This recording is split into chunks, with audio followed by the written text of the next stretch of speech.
Baik, sekarang kita mempelajari tentang urgensinya mempelajari sirah Nabi. Kenapa kita belajar sirah Nabi sallallahu alaihi wasallam?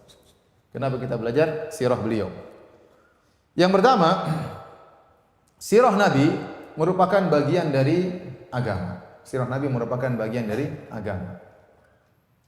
Terlalu banyak ayat-ayat dalam Al-Quran tidak bisa kita pahami dengan baik kecuali kalau kita belajar sejarah Nabi sallallahu alaihi wasallam. Contoh sederhana, ya. Kalau kita membaca misalnya ayat-ayat dalam surat Ali Imran bercerita tentang perang Uhud. Kita enggak ngerti bagaimana kisah ayat-ayat tersebut kecuali kalau kita belajar sirah Nabi tentang peperangan tersebut. Baru kita bisa hayati ayat-ayat tersebut. Demikian juga Allah sebutkan misalnya dalam surat Al-Ahzab, ayat sedikit tentang Ghazwatul Ahzab. Ya. Idz ja'ukum min fawqikum wa min asfala minkum wa idz zaghatil absar wa balagatil qulubul hanajir wa tadhunnuna billahi dhununa hunalika butuliyal mu'minuna zulzilu zilzalan syadida. Kata Allah, tatkala musuh datang kepada kalian dari atas, dari bawah, mengepung kalian. Tatkala pandangan kalian sudah tidak stabil, tatkala ketakutan sudah sampai di kerongkongan dan kalian sudah berprasangka dengan kepada Allah dengan berbagai macam prasangka, tatkala itulah kalian diuji dengan ujian yang sangat berat, digoncangkan dengan goncangan yang sangat berat. Ayat sederhana begitu. Ini maksudnya bagaimana? Kalau kita enggak belajar tentang perang Khandaq, tentang bagaimana pengepungan 10.000 pasukan, bagaimana Yahudi berkhianat, bagaimana kondisi yang sangat mengerikan, kita tidak bisa menghayati ayat ini. Maka saya katakan tidak mungkin seorang bisa menghayati Al-Quran dengan benar, terutama ayat yang berkaitan tentang sirah, kecuali dia belajar sirah Nabi sallallahu alaihi wasallam. Ayatnya satu, tapi penjelasannya ini panjang kalau kita baca sirah. Kondisinya begini loh. Saat kita mengerti kondisinya baru kita tahu ternyata ayat ini benar. Idz ja'ukum min fawqikum wa min asfala minkum. Tatkala musuh mengepung dari atas, dari bawah. Wa idz zaghatil absar. Tatkala pandangan kalian tidak bisa lagi stabil saking ketakutannya. Kok bisa demikian? Ada apa gerangan? Maka kita tidak akan tahu kecuali kalau belajar sirah Nabi sallallahu alaihi wasallam. Oleh karenanya sirah adalah bagian daripada agama. Ya, sirah adalah bagian dari agama. Jadi sirah itu bukan bacaan hanya sekedar pengantar tidur, tidak ya. Enggak, kita ini belajar sirah, kita belajar fikih juga, kita belajar akidah, kita belajar akhlak. Karena banyak hal-hal dalam agama yang berkaitan dengan sirah Nabi sallallahu alaihi wasallam. Jadi belajar sirah ini belajar agama ya. Sebagaimana Anda belajar hadis, sebagaimana Anda belajar fikih, sebagaimana Anda belajar akidah, sirah ini cabang ilmu tersendiri yang para ulama memberi perhatian khusus tentang masalah sirah Nabi sallallahu alaihi wasallam. Baik. Yang kedua, kenapa kita belajar sirah? Karena Allah Subhanahu wa taala menyuruh kita meneladani Nabi sallallahu alaihi wasallam. Dan Allah menyuruh kita untuk mencintai Nabi sallallahu alaihi wasallam lebih daripada yang lainnya. Allah berfirman, "Laqad kana lakum fi Rasulillahi uswatun hasanah." Sungguh pada diri Nabi ada teladan yang baik bagi kalian. Nah, ternyata Allah mengatakan Nabi itu teladan. Nah, bagaimana kita bisa meneladani Nabi kalau kita tidak mengetahui tentang perjalanan hidupnya ya. Oleh karenanya konsekuensi dari untuk meneladani Nabi, maka konsekuensinya kita harus belajar sirah Nabi sallallahu alaihi wasallam. Terlebih-lebih lagi Allah menyuruh kita untuk lebih cinta kepada Nabi daripada yang lainnya. Qul in kana aba'ukum abna'ukum. Allah menyebutkan seandainya orang tua kalian, anak-anak kalian, keluarga kalian, istri-istri kalian ya, kemudian harta kalian, tempat tinggal kalian kalian cintai daripada Allah dan Rasulnya. Fatarabbasu, maka tunggulah perkara Allah Subhanahu wa taala. Jadi Allah melarang jangan sampai kita karena dunia akhirnya kita lebih mencintai dunia daripada Allah dan Rasulnya. Allah menyuruh kita untuk lebih cinta kepada Nabi daripada seluruhnya. Apa kata Nabi sallallahu alaihi wasallam? La yu'minu ahadukum hatta akuna ahabba ilaihi min waladihi wa walidihi wan nasi ajmain. Tidak akan beriman salah seorang dari kalian sampai aku lebih dia cintai daripada ayahnya, daripada orang tuanya, daripada anak-anaknya, daripada seluruh manusia. Aku yang harus lebih dia cintai. Umar berkata dalam Sahih Al-Bukhari, la anta ahabbu ilayya min kulli syai'in illa min nafsi. Ya Rasulullah, sungguh engkau adalah orang yang paling aku cintai dari segala sesuatu kecuali diriku.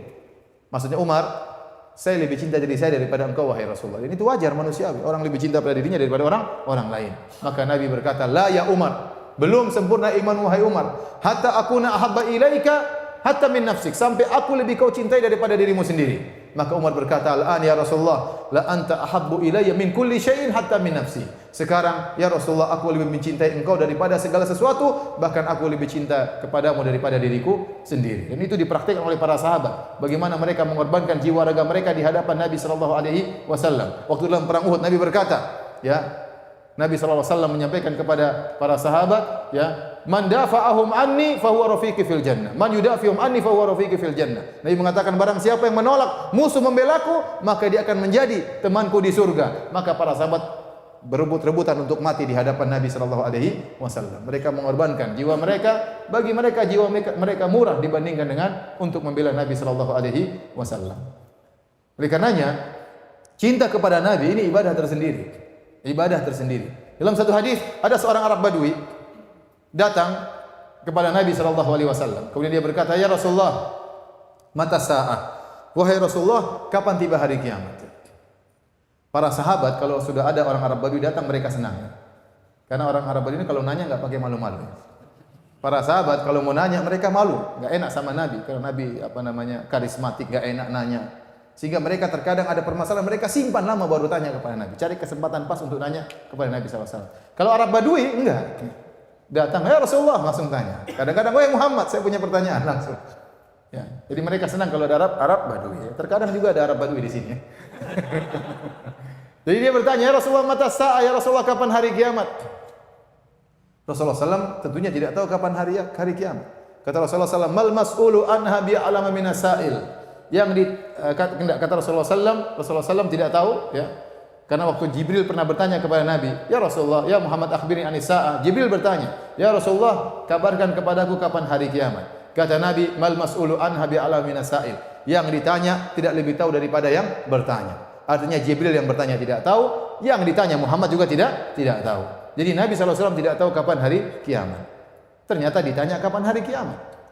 Maka Rasulullah SAW balik bertanya kepada Arab Badui ini dengan pertanyaan yang bermanfaat. Kata Nabi, wa madza a'data laha? Apa yang kau siapkan untuk bertemu dengan hari kiamat tersebut? Hari kiamat pasti datang. Entah kiamat kubra, kita akan bertemu atau tidak, atau kita meninggal. Kalau sudah meninggal sudah tegak hari kiamat kita. Maka pertanyaannya, apa yang kau siapkan untuk bertemu dengan hari kiamat tersebut? Apa jawab Arab Badui tersebut? Ma a'datu laha bi kathrati salatin wala siyamin wala shadaqah, walakinni uhibbullaha wa rasulah. Kata dia, ya Rasulullah, saya persiapkan diriku bertemu dengan hari kiamat. Saya salat tapi salat saya tidak banyak. Arab Badui ini lugu ya, jujur. Saya salatku tidak banyak. Saya puasa sunnahku tidak banyak. Saya sedekahku tidak banyak. Tapi saya cinta kepada Allah dan Rasulnya. Saya cinta kepada Allah dan Rasulnya. Maka Rasulullah SAW berkata, ya, anta ma'aman ahbabta. Kau akan dikumpulkan bersama orang yang kau cintai. Kalau kau cinta benar kepada Nabi dengan cinta yang benar, kau akan dikumpulkan bersama Nabi SAW. Anas bin Malik waktu mendengar hadis ini, maka beliau berkata, "Fama farihal muslimuna bi syai'in ba'dal Islam, ma farihu bihadzal hadis." Kaum muslimin tidak pernah bergembira seperti gembiranya mereka dapat Islam, ya, yang paling gembira tentunya Islam, masuk Islam. Kemudian yang kedua yang paling mereka gembira adalah mendengar hadis ini. Ternyata kalau seorang mencintai orang lain dengan cinta yang benar, akan dikumpulkan bersama orang tersebut. Maka Anas bin Malik berkata, "Fa ana uhibbun nabi wa Abu Bakrin wa Umar, ya, wa arju an akuna ma'ahum bi hubbi iyyahum wa illam a'mal bi mithli a'malihim." Aku cinta kepada Nabi, aku cinta kepada Abu Bakar, dan aku cinta kepada Umar, dan aku berharap dikumpulkan bersama mereka meskipun aku tidak bisa beramal seperti mereka, namun karena aku cinta kepada mereka. Maka ini hadis yang paling membuat bahagia para sahabat. Barang siapa yang cinta kepada orang lain dengan cinta yang benar, maka akan dikumpulkan bersama mereka. Oleh karena hati-hati, jangan sembarangan meletakkan cinta. Bagaimana dengan orang yang cinta mati sama Bon Jovi misalnya? Pasang kemudian cinta mati, semua diikuti. Cinta mati bahaya, jangan sembarang mencintai. Kalau datang histeris pingsan, bahaya, jangan sembarang mencintai. Jadi ternyata cinta kepada Nabi ibadah yang sangat mulia. Ibadah tersendiri sangat mulia, bisa menjadi bekal seorang untuk bertemu dengan Allah pada hari kiamat. Disebutkan dalam sebagian riwayat, kata Ibnu Hajar rahimahullah, ya, dalam riwayat yang lemah, ya, Arab Badui ini, itulah Arab Badui yang kemudian kencing di masjid. Hadis tentang Arab Badui kencing di masjid, hadisnya sahih. Tetapi kaitannya apakah yang kencing di masjid itu adalah yang bertanya tentang hari kiamat? Ada hadis yang menggandengkan, namun hadis itu lemah. Ya, paham? Hadis tentang Arab Badui bertanya kapan hari kiamat, hadisnya sahih. Hadis tentang Arab Badui kencing di masjid juga sahih. Tetapi apakah orang yang bertanya tadi dialah yang kencing di masjid? Ini hadisnya lemah, tapi ada hadis yang menjelaskan itulah orangnya. Jadi setelah dia bertanya kepada Nabi kapan hari kiamat, dia pergi ke depan kemudian dia kencing di masjid. Kencing di masjid. Ya, bukan di Masjid Tarbiyah, bukan Masjid Nabawi ya. Kencing di masjid apa? Nabawi. Maka fabala fi ta'ifatil masjid. Kemudian dia kencing di pojok masjid. Fazajarahun nas, orang teriak, "Woi, berhenti!" Orang teriak. Sahu, mereka berteriak dalam riwayat, sahu mereka berteriak. Rasulullah SAW mengatakan, "Da'u, biarin, duduk, biarin. Santai aja, santai aja." Jadi mereka sudah mau berdiri mau nahan, Rasulullah bilang, "Jangan, biarin." Kenapa? Kalau ditahan bahaya, kalau dia kaget dia balik berhamburan berbahaya. Kalau disuruh berhenti juga kerannya ditutup tiba-tiba juga bahaya. Jadi Rasulullah biarin agar kencingnya fokus ya. Begitu dia selesai kencing, Rasulullah SAW minta didatangkan air, kemudian ditumpahkan air tersebut. Orang Arab Badui ini waktu lagi asik kencing, dia dengar orang teriak-teriak. Dia dengar Nabi bela dia. Biarin. Dia dengar atau tidak? Dia dengar. Maka dia sangat cinta kepada Nabi SAW. Dia berdoa kepada Allah, Allahumma arhamni wa Muhammadan wa la tarham ma'ana ghairana. Ya Allah, rahmati aku dan Muhammad saja, yang lain enggak usah. Maka Nabi SAW berkata, laqad hajjarta wasi'an, kau telah menyempitkan rahmat Allah yang begitu luas. Kenapa Arab Badui ini kagum dengan akhlak Nabi SAW? Taib.